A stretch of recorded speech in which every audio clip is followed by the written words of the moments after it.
ওকে, ঠিক আছে, তাইলে স্ক্রিন শেয়ার দিয়ে দিই।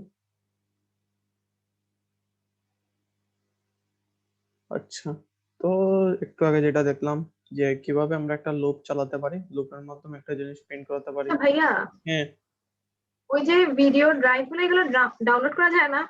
হ্যাঁ, যাওয়ার কথা হবে। দেখিও, আমার তো ডাউনলোড হয় না এগুলা। হয় না। তো যেমন যে কোনো ড্রাইভে হ্যাঁ, এখানে দিলে হয় না কাজটা। এইখানে দিলে তো আমার ডাউনলোড হয় না, মানে আমার গ্যালারিতে আসে না, আমার ফাইলেও আসে না। যেমন আমি আমার ড্রাইভ দেখি।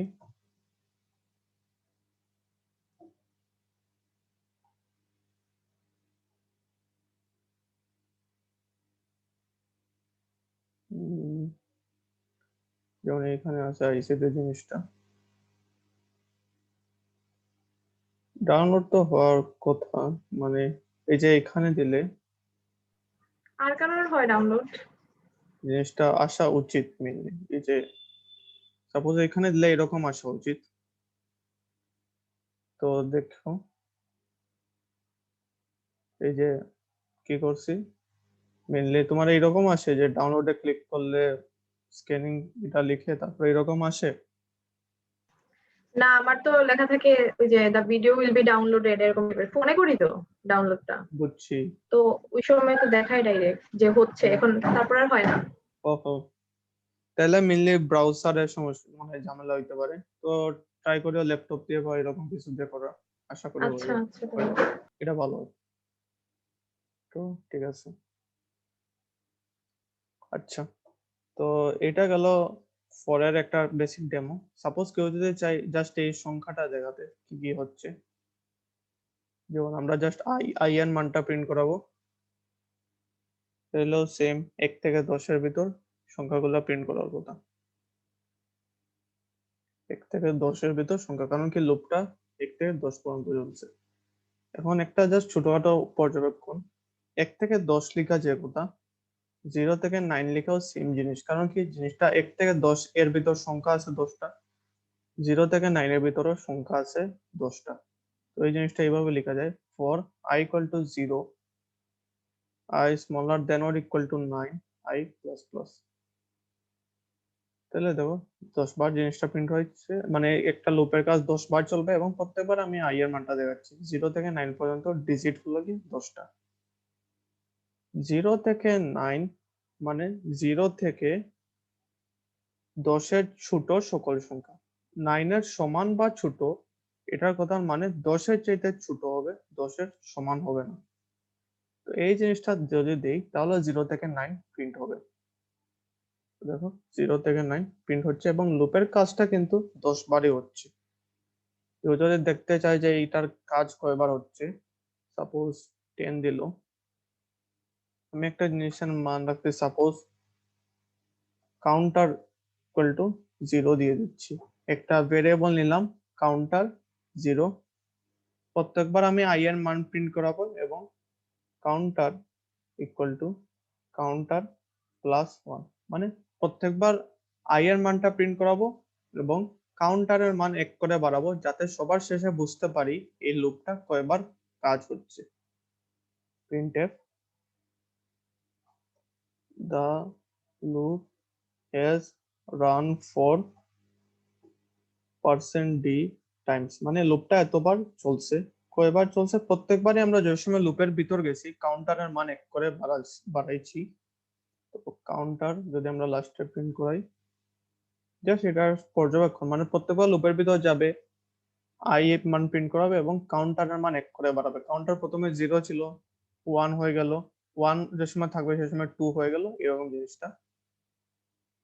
তো এই জিনিসটাই দেখি, 0 থেকে 9 পর্যন্ত প্রিন্ট করেছে এবং বলছে the loop has run for 10 time, মানে যতবারে লুপে গেছে আমরা কাউন্টারের মান 1 করে বাড়াইছি এবং কাউন্টারের মান 1 করে বেড়ে বেড়ে সবার শেষে ছিল 10, তাই বলা যায় যে এই লুপটা 10 বার চলছে। ওকে, এই ছিল সিম্পল একটা জিনিস। তো এখানে বলা যায় i equal to 1 থেকে যদি আমরা 5 দেই এবং same counter equal to counter plus 1, মানে আমরা দেখতে চাই যে I 0 থেকে 5 এর সমান, তাহলে দেখো the loop has run for 5 times. আমরা এই জিনিসটার ভিতরে কিছু লিখিনি, তাই এখানে কিছু প্রিন্ট করাচ্ছে না। Counter equal to counter plus 1, যেটা কথা কাউন্টার প্লাস প্লাস দেওয়া সেম জিনিস, যেমন the loop has run for 5 times. 5 কেন, 1 2 3 4 5, 5 বার হবে। 5 এর পর যে সময় এটা 6 হয়ে যাবে তখন দেখবে এই শর্তের মধ্যে পড়ে না, তখন সেই লুপ থেকে বেরিয়ে আসবে।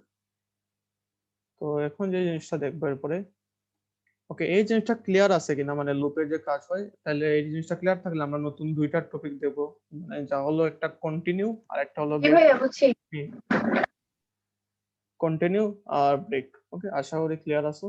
তো ধরো আমরা 1 থেকে 5 পর্যন্ত চালাতে চাই, এবং আমরা ধরো 5 জন স্টুডেন্ট পরীক্ষা দিছে, এর মধ্যে সাপোজ রোল 4 যার, সে পরীক্ষায় অ্যাবসেন্ট ছিল। তো আমরা বলতে চাই যে কারা কারা পরীক্ষা পাস, মানে প্রেজেন্ট ছিল, তাদের রোল নাম্বার দেখাতে চাই। 1 প্রেজেন্ট ছিল, 2 প্রেজেন্ট ছিল, 3 প্রেজেন্ট ছিল, 4 ছিল অ্যাবসেন্ট, তাই 4 আমরা দেখাবো না, এবং আমরা বাকিদেরটা দেখাবো।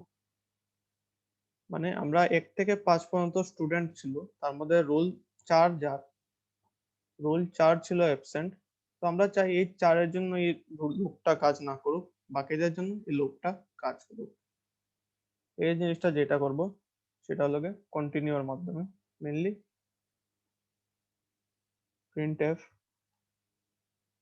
%d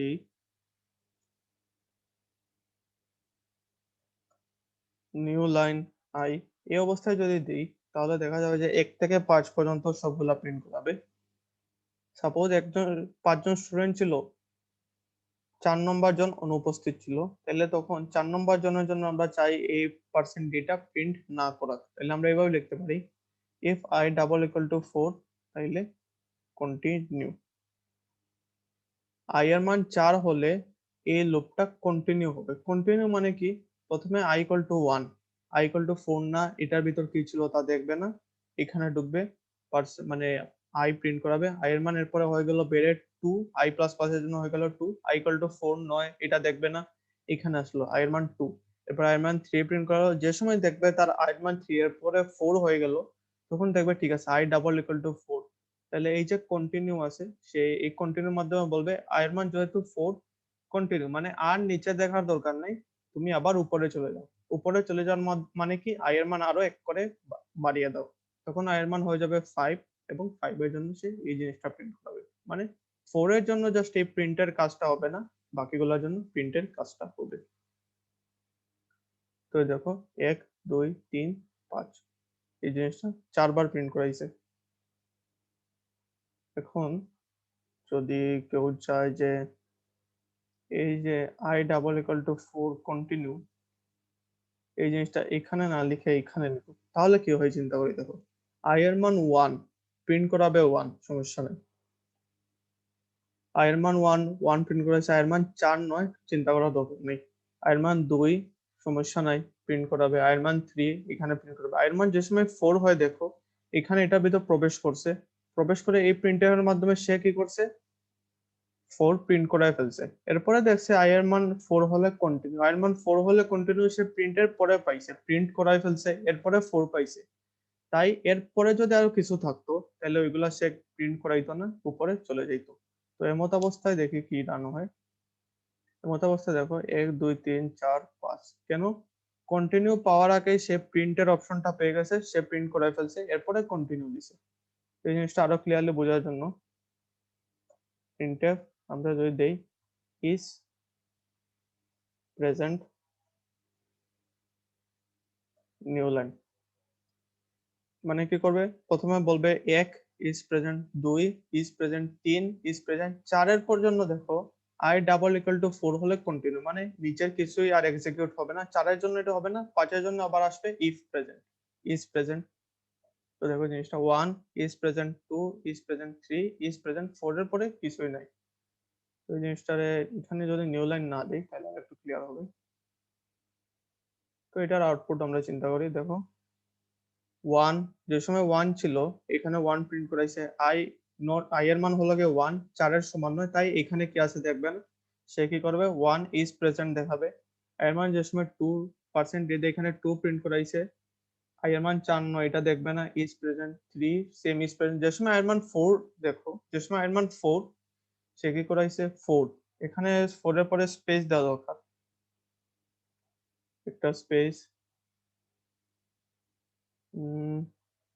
ওকে থাক।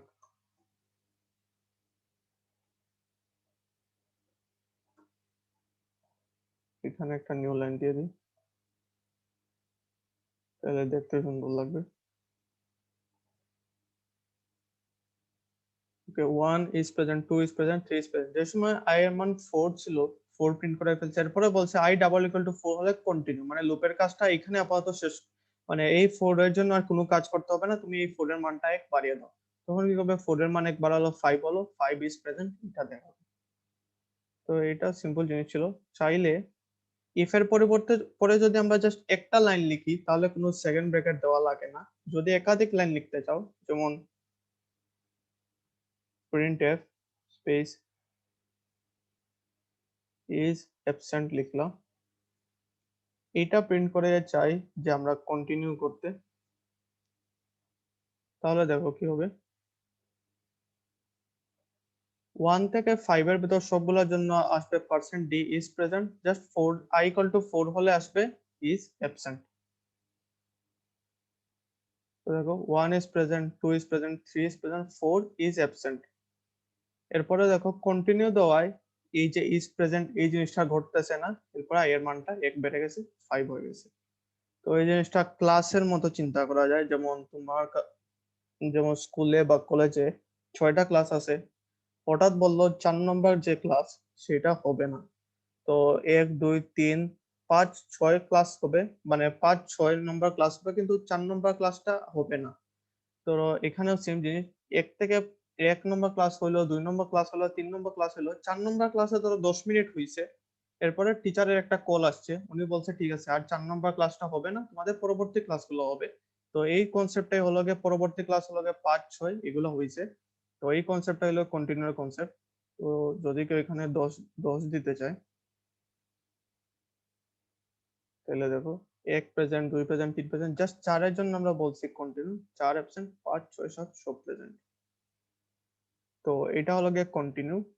কন্টিনিউ চাইতে মতোই আরেকটা জিনিস, সেটার নাম হলো গিয়ে ব্রেক। তো ব্রেক মানে কি, যে সময় আমরা ব্রেক পাবো, ব্রেক লেখাটা পাবো, সেই সময় কি করবে সে, এই যে ব্র্যাকেট আছে ওই ব্র্যাকেট থেকে বেরিয়ে যাবে, অর্থাৎ এই লুপের কাজটা তখনই শেষ হয়ে যাবে যখনই সে একটা ব্রেক পাবে। তো এটার আউটপুট চিন্তা করে, যখন 1 পাইলো 1 ইজ প্রেজেন্ট, 2 পাইলো 2 ইজ প্রেজেন্ট, 3 পাইলো 3 ইজ প্রেজেন্ট, যে সময় এটার মান 4 পাবে তখন দেখাবে 4% দিতে আগে প্রিন্ট হয়ে গেল, ইজ অ্যাবসেন্ট, এরপরে পাইবে সে ব্রেক। এই ব্রেক পাওয়ার মানে কি, এই ব্রেক পাইলে সে এই যে ব্র্যাকেট দেখতেছো এটার বাইরে চলে যাবে। চাইলে এটা বলা যায়, এখানে আমরা প্রিন্ট করতে পারি printf loop is ended, ঠিক আছে। তো এই জিনিসটা আপাতত রান করে দেখি। দেখো 1 is present, 2 is present, 3 is present, 4 is absent, তারপরে দেখো 5 6 7 8 9, আমরা 10 পর্যন্ত বলছি চলবে, কিন্তু 4 এর সময় আমরা ব্রেক দিয়ে দিয়েছি, তাই 4 এর পরে আর কিছুই প্রিন্ট হচ্ছে না, লুপ ইজ এন্ডেড দেখাচ্ছে। কেউ যদি চায় এই ব্রেকটা এখানে না দিয়ে সাপোজ কেউ এখানে দেয়, তাহলে কি হবে, 1 2 3 এর জন্য খুব সুন্দরভাবে সবগুলো আসবে, কিন্তু যে সময় 4 পাবে আগে 4 প্রিন্ট করে ফেলছে, এরপরে এই যে ইজ অ্যাবসেন্ট এই জিনিসটা আর আসবে না। তো দেখো 4 ইজ অ্যাবসেন্ট আসেনি, লুপ ইজ এন্ডেড দেখাচ্ছে। যদি আমরা জিনিসটা এখানে দিই তাহলে দেখো 4 ইজ অ্যাবসেন্ট জিনিসটা আসছে, তারপরে loop is absent, loop is ended. এটাও যদি আমরা না দেখাই, আর এই ব্রেকটা যদি আমরা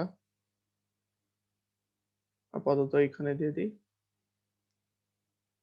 তাহলে দেখো 1 is present, 2 is present, 3 is present, যে সময় 4 পাইছে সে পার্সেন্ট ডি আই প্রিন্ট করে ফেলছে, এরপরে জিনিসটা ব্রেক হয়ে গেছে, ইজ অ্যাবসেন্টটা তখন আর আসেনি। কেউ যদি এই জিনিসটা এখানে না লিখে এখানে লিখে দেয়, তাহলে কি করবে, 1 এর জন্য প্রিন্ট করাবে, 2 এর জন্য প্রিন্ট করাবে, 3 এর জন্য প্রিন্ট করাবে। যে সময় i এর মান 4 হয়ে গেল, সেই এই ব্র্যাকেটের ভিতর ঢুকলো, ঢুকে দেখবে প্রথমে এই কন্ডিশনটা পেয়ে গেছে, তাই প্রথমে চেক করবে i এর মান 4 এর সমান কিনা। হ্যাঁ, i এর মান 4 এর সমান, সাথে সাথে সে ব্রেক করে ফেলবে, তখন আর এই যে 4 এর মানটা প্রিন্ট হবে না। তো দেখো 1 is present, 2 is present, 3 is present। তো এই হলো গিয়ে কন্টিনিউ আর ব্রেকের কাজ। যেমন কন্টিনিউ কে বলা যায় একটা ক্লাস বা একটা পিরিয়ড অফ, ব্রেক কে বলা যায় যে স্কুলের এই ছুটি হয়ে গেছে আর স্কুলে ক্লাস হবে না। যেমন দুইটা ক্লাস হলো, দুইটা ক্লাস হওয়ার পরে বললো তোমাদের ব্রেক, আজকে আজকে আর কোনো ক্লাস হবে না, আজকে ক্লাস হবে না, বাসায় চলে যাও। তো এটা হলো গিয়ে ব্রেক। আর কন্টিনিউ হলো এই পিরিয়ড ক্লাস হবে না, বাকি ক্লাসগুলো হবে, এই জিনিসটা হলো গিয়ে কন্টিনিউ। আর ব্রেক হলো গিয়ে সাথে সাথে এই লুপ থেকেই সে বেরিয়ে যাবে।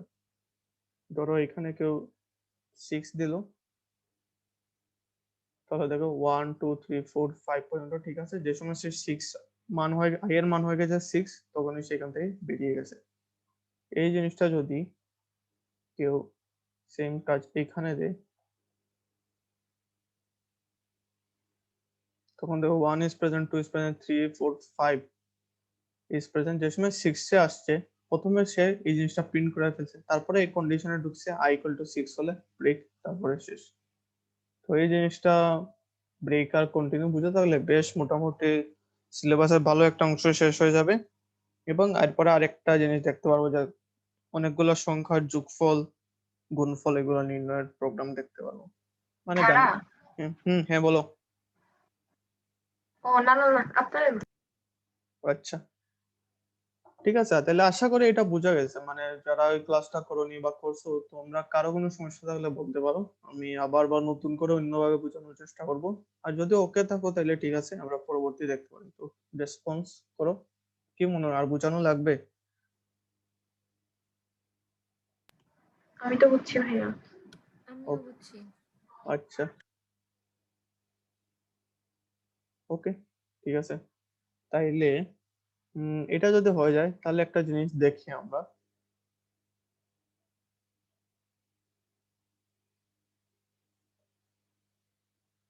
ধরো আমাদের পরীক্ষায় এরকম অনেক সময় দেয় 1 2 3 4 ডট ডট ডট ডট দিয়ে, সাপোজ n পর্যন্ত সংখ্যার সাম কি হবে এটা প্রোগ্রাম লিখো। মানে আমরা একটা n ইনপুট দিব, সেটার এরকম 1 2 3 4 5 এরকম যোগফল কি হবে, ওইটার জন্য সি প্রোগ্রাম লিখো, অ্যালগরিদম ফ্লো চার্ট লিখো।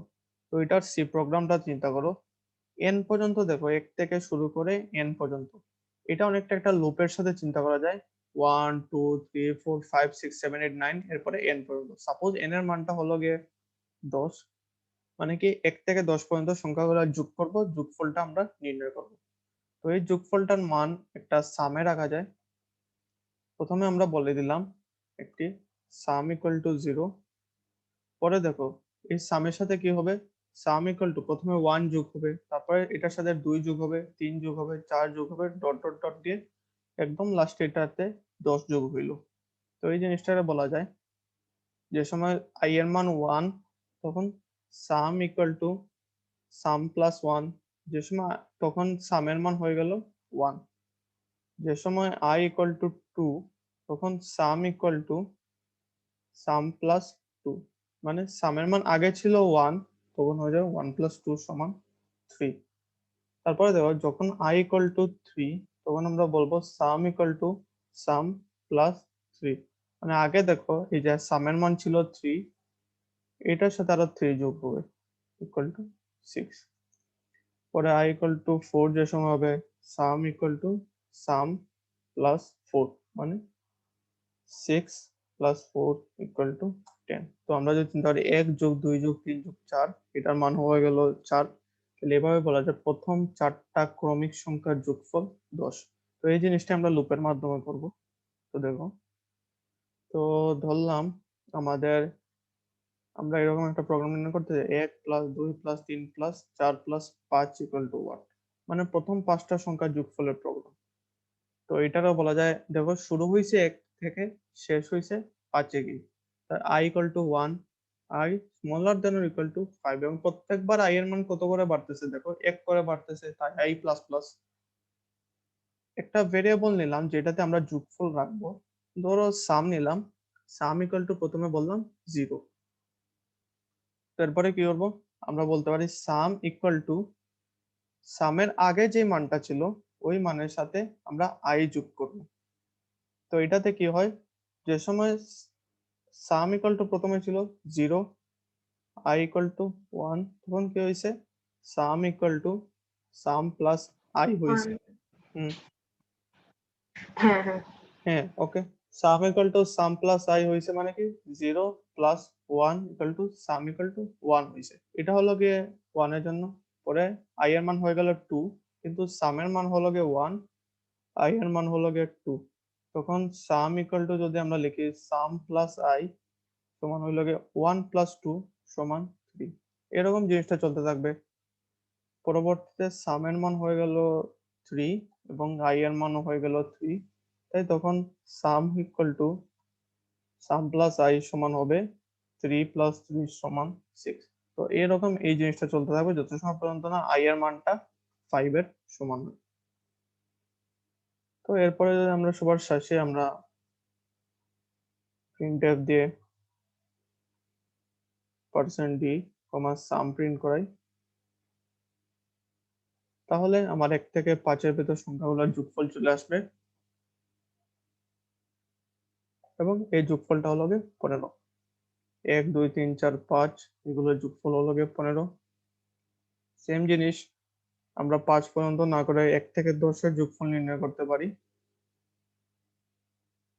1 থেকে 10 এর যোগফল হইল গিয়ে 55। তো এখানে আরেকটা জিনিস করা যায়, ধরো তুমি দেখতে চাও যে আই এর মান কত, সামের মান কত, তো এটাও প্রিন্ট করাতে পারো চাইলে।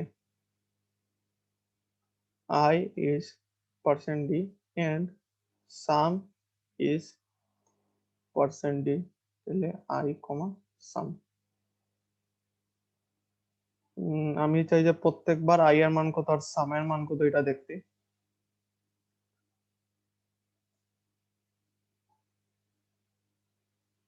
তো দেখি, প্রথমে দেখো আই এর মান 1, সামের মান হয়ে গেল 1। পরে আই এর মান হয়ে গেল 2, সামের মান 1 প্লাস 2 3। পরে আই এর মান 2 এর পর 3, সামের মান দেখো 3 প্লাস 3 6। এরপরে আই এর মান 4, সামের মান 6 প্লাস 4 10। আই এর মান 5, 10 প্লাস 5 15। আই এর মান 6, 15 প্লাস 6 21। এরপরে আই এর মান 7 28। এরপরে আই এর মান 28 এর সাথে 8 36, 36 এর সাথে 9 45 এবং 45 এর সাথে 10 55। এরপরে লাস্টের সাম 55 প্রিন্ট করেছে। তো এটা হলো গিয়ে তোমাদের বইয়ে বিভিন্ন ধরনের প্রোগ্রাম থাকে 1 থেকে n পর্যন্ত, 1 থেকে 10 পর্যন্ত। সাপোজ কেউ বললো 1 থেকে n পর্যন্ত, এই n এর মানটা আমরা ইউজারের কাছ থেকে নিব %d, and n। ধরো এখানে একটা n বলে দিলাম, ইন্টিজার n, এবং এই লুপটা 1 থেকে শুরু হবে এবং n পর্যন্ত চলবে।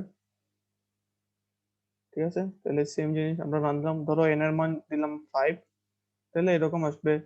আনসার হলো গিয়ে 15। কিভাবে আসছে, 1 এরপরে 2 যোগ হয়েছে, এরপরে 3, এরপরে 4, এরপরে 5, এইভাবে প্রসেসটা হয়েছে। তো এই জিনিসটা দেখানোর দরকার নেই, এটা জাস্ট বোঝার জন্য বলছি। পরীক্ষায় বলবে এইরকম প্লাস ডট ডট এন, এই সিরিজের যোগফল কত, তখন তোমরা জাস্ট এই সি প্রোগ্রামটা এইভাবে লিখে ফেলবো। সাপোজ কি দিল 15, তাই 1 থেকে 15 পর্যন্ত সংখ্যাগুলোর যোগফল চলে আসছে। সাপোজ তুমি চাও যে আমার 10 থেকে 15 বা 10 থেকে তার উপরের সংখ্যা, তো তখন i is equal to 10 দিতে পারো। তখন যদি দাও 15, তখন কি হবে, 10 থেকে 15 এর ভিতর সংখ্যাগুলোর যোগফল দেখাবে। এই জিনিসটা হলো 75। ওকে, তো এখন তো দেখলাম এটা। এরপরে কেউ যদি চায় যে সকল বিজোড় সংখ্যার যোগফল দেখাবে, তাহলে দেখো কন্ট্রোল এস, অড সাম মানে বিজোড় সংখ্যার যোগফল,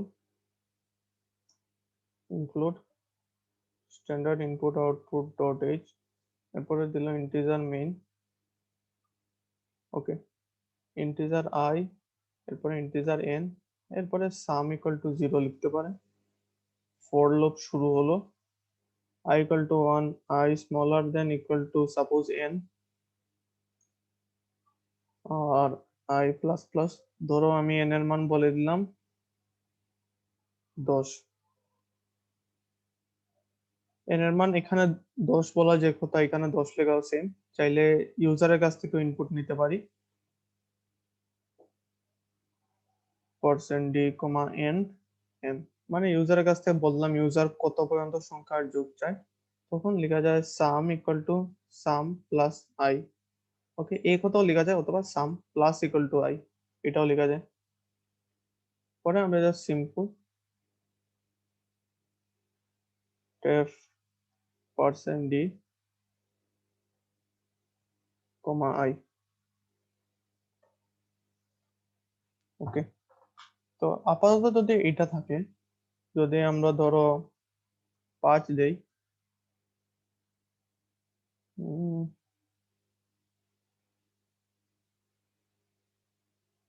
I না, সরি, এখানে সাম হবে। আপাতত এটা যদি 5 দেই,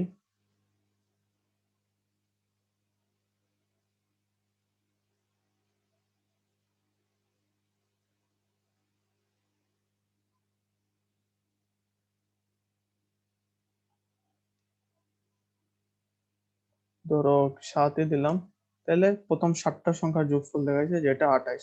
এখন আমরা এটা চাই না, আমরা চাই যে সকল বিজোড় সংখ্যার যোগফল দেখা, মানে এই লোপটা 1 এর জন্য চলবে, 3 এর জন্য চলবে, 5 এর জন্য চলবে, 7, 9, 11 এরকম চলবে। মানে প্রত্যেকবার দেখো i এর মান আমরা 2 করে বাড়াবো, তাই এখানে i ইকুয়াল টু i+2 লেখা যায়। তাহলে i এর মান প্রত্যেকবার 2 করে বাড়বে এবং এরকম বিজোড় সংখ্যার যোগফল দেখাবে। তো ধরো প্রথম 3টা বিজোড় সংখ্যা যদি দেখি, 1, 3, 5, এগুলোর যোগফল হলো গিয়ে 9। তাহলে 1 থেকে 5 পর্যন্ত যতগুলা বিজোড় সংখ্যা আছে সবগুলোর যোগফল দেখি 9, সেম। অর্থাৎ এইভাবে i = i+2 দিয়ে আমরা বিজোড় সংখ্যার যোগফল নির্ণয় করতে পারি। কেউ যদি আবার চায় জোড় সংখ্যা, মানে 2 + 6 + 8, এরকম জোড় সংখ্যার যোগফল যদি নির্ণয় করতে চায়, তাহলে কনসেপ্ট সেম, জাস্ট এইখানে সে যদি i = 2 দেয়, তাহলে জোড় সংখ্যা নির্ণয় হয়ে যাবে। যেমন প্রথম 1 থেকে 10 এর ভিতর যে জোড় সংখ্যা আছে তার যোগফল হলো গিয়ে 30, 2, 4, 6, 8, 10, এগুলোর যোগফল হলো গিয়ে 30। তো এভাবে আমরা জোড় সংখ্যাগুলোর যোগফল, বিজোড় সংখ্যাগুলোর যোগফল নির্ণয় করতে পারি। চাইলে %d, i এর মানটাও প্রিন্ট করাতে পারি। আর এখানে ধরো একটা প্লাস প্রিন্ট করানো যায়, প্লাস না প্রিন্ট করালে আমরা জাস্ট i এর মানটা প্রিন্ট করাতে পারি। আর লাস্টে একটা সেমিকোলন দিতে হয়, সেমিকোলন দেইনি এই জন্য এখানে নিচে বলতেছে সেমিকোলনটা দিতে হয়। তো এখন যদি রান করাই, সাপোজ 12, তাহলে দেখো 2, 4, 6, 8, 10, 11, 12 এগুলোর যোগফল হইল গিয়ে 42। তো এখানে একটা if suppose I = n, তখন আমরা একটা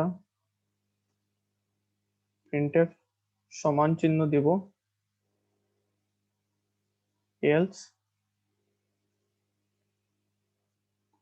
printf আমরা একটা প্লাস চিহ্ন দিব।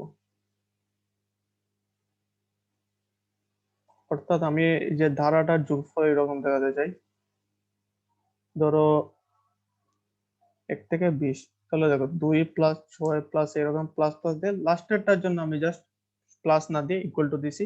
তো এইভাবে বলা যায় 1 থেকে 20 পর্যন্ত যে জোড় সংখ্যা আছে ওইগুলোর যোগফল হলো কি 110। সেম কাজটা বিজোড় সংখ্যার জন্য করা যায়। আমি যদি এখানে একটা 1 দিয়ে দিই এবং এইখানে ধরো একটা বিজোড় সংখ্যার নাম 19, তো 1 থেকে 19 পর্যন্ত সংখ্যাগুলোর যোগফল এরকম 100 চলে আসে। অথবা ধরো 11, 1 থেকে 11 সংখ্যাগুলোর যোগফল এইভাবে চলে আসে। তো এইটা ছিল জাস্ট সংখ্যাগুলোর যোগফল বিয়োগফল নির্ণয় করা। এটাতে আরো অনেক কাজ করা যায়, কেউ চাইলে গুণফলও নির্ণয় করতে পারে। কেউ কিছু বলবো? ভাইয়া, হ্যাঁ, একটা ধারা ছিল না ওই যে m+m+2 m+2n, এটার যোগফলটা একটু দেখাই দিন যদি। n মানে জিনিসটা ছিল এরকম যে প্রথমে m, এরপরে কি ছিল প্লাস m+2, m+2n সম্ভবত না, m হ্যাঁ m plus 2 তারপর plus m plus 4 m dot dot dot m plus 2n হ্যাঁ m+2n এটা 2n মানে হ্যাঁ ওকে, এটা মানে দেখো হ্যাঁ এটার যোগফলটা। ঠিক আছে, তাহলে আমরা ইউজারের কাছ থেকে m আর n দুইটা ইনপুট নিব কারণ দুইটা অজানা রাশি আছে। ঠিক আছে, প্রথমে এখানে বলা যায় এটাকে m+2 ইন্টু 0 বলা যায়, এটাকে বলা যায় m+2 ইন্টু 1, বা এটা পয়েন্ট না এইভাবে 2 ইন্টু 0 m+2 ইন্টু 1, 4 কে বলা যায় m+2 ইন্টু 2, এবং মেইনলি বইয়ে এটা একটা ব্র্যাকেট দিয়ে দিয়েছিল। হ্যাঁ ব্র্যাকেট দিয়ে দিছিল। হ্যাঁ এটাই, তো ধারাটা প্রায় এরকম। ওকে, মানে জিনিসটা বইয়ে এরকম দিছে m, ঠিক আছে, m+2 m+4, তো এখানে যেহেতু m+0 বলা যায়, আবার 0 মানে 2 ইন্টু 0, m+2 মানে 2 ইন্টু 1, m+4 মানে 2 ইন্টু 2। এই জিনিসটা কিভাবে বুঝলাম যে 2 ইন্টু সামথিং, এই দেখো লাস্টে একদম 2 ইন্টু n দিছে, তাই বলা যায় 2 ইন্টু সামথিং আকারে জিনিসটা লেখা যায়। তো এখানে ধরো scanf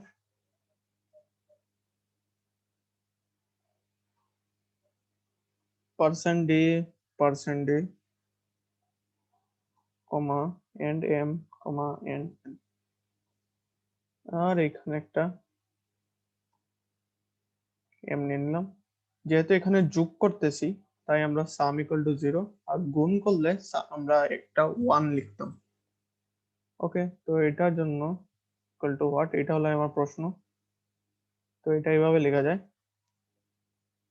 some equal to sum plus m plus 2 into i, এবং i এর মানটা দেখো 0 থেকে শুরু হয়েছে, এবং প্রত্যেকবার i এর মান দেখো 0 1 2 এক করে বাড়তেছে, তাই i প্লাস প্লাস, এবং i এর মানটা n পর্যন্ত যাইতেছে, তাই এটা হলো সাম equal to sum plus m plus 2 into i। তো ধরো কেউ m দিছে 5 এবং n দিছে 4। ওকে ওকে, আমি এই জিনিসটা দুইবার লিখে ফেলছি।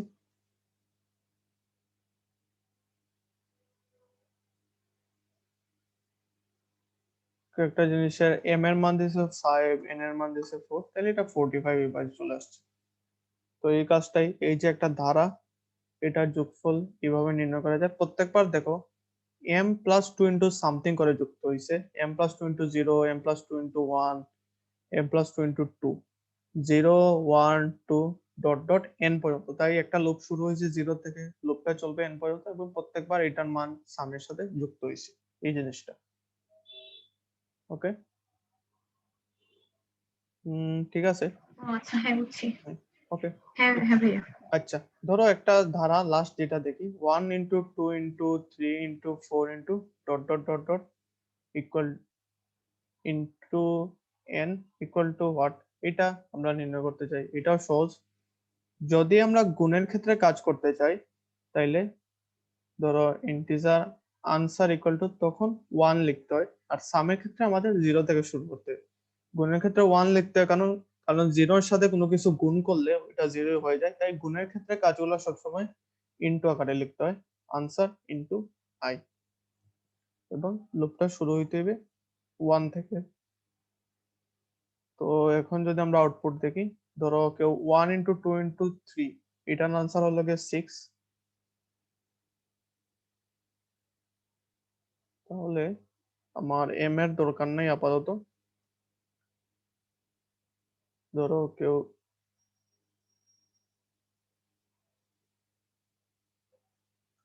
তিনটা, যেমন 1 2 3 এগুলো গুণফল লিখতে চাই, এই রে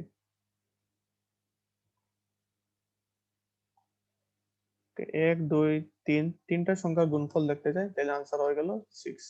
এটাই জাস্ট, যোগের ক্ষেত্রে আমরা প্রথমে ছিল 0, গুণের ক্ষেত্রে জাস্ট প্রথমে 1 লিখতে, এবং এখানে যোগ বা গুণ যা দিই ওইটাই হতে থাকবে।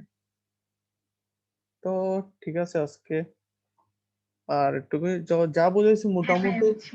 বোঝা গেছে বর্ষা আছে। ওকে, বর্ষা তো না মোটামুটি বোঝা গেছে তোমাদের, কারণ প্রথম দিন হ্যাঁ তো বুঝতে পারছি। তেমন মানে সবকিছু বোঝা যাবে এটাও আশা করা যায় না, বাট মোটামুটি বুঝলে তোমরা যদি একটু এরকম বই ঘাটো, মানে বইয়ের লুপ যে পৃষ্ঠায় আছে ওই পৃষ্ঠাগুলো একটু দেখো, ওইগুলো নিয়ে রিলেটেড বিভিন্ন প্রোগ্রাম লেখা আছে ওইগুলো দেখো। আর আশা করি আমরা শনিবারে নেক্সট ক্লাসটা হবে। তো শনিবারে আমরা যদি তোমাদের এটা রিলেটেড কোনো সমস্যা থাকে তাহলে ওইটা নিয়ে একটা আলোচনা করবো। যদি লুপ পড়াটা শেষ হয়ে যায় তোমাদের তাহলে মোটামুটি চ্যাপ্টারটা শেষ হয়ে যাবে তোমাদের জন্য। ঠিক আছে, তো আজকের জন্য একটুকুই। আর নেক্সট দিন ওকে আমরা ভাইয়া। আজকে তো আমরা ফোর দেখছি, নেক্সট ক্লাসে আশা করি আমরা হোয়াইল দেখে ফেলবো, এবং হোয়াইল দেখলে মোটামুটি চ্যাপ্টারটা শেষ হয়ে যাবে। ঠিক আছে, তাহলে আজকের জন্য একটুকুই। ওকে ভাইয়া। আচ্ছা।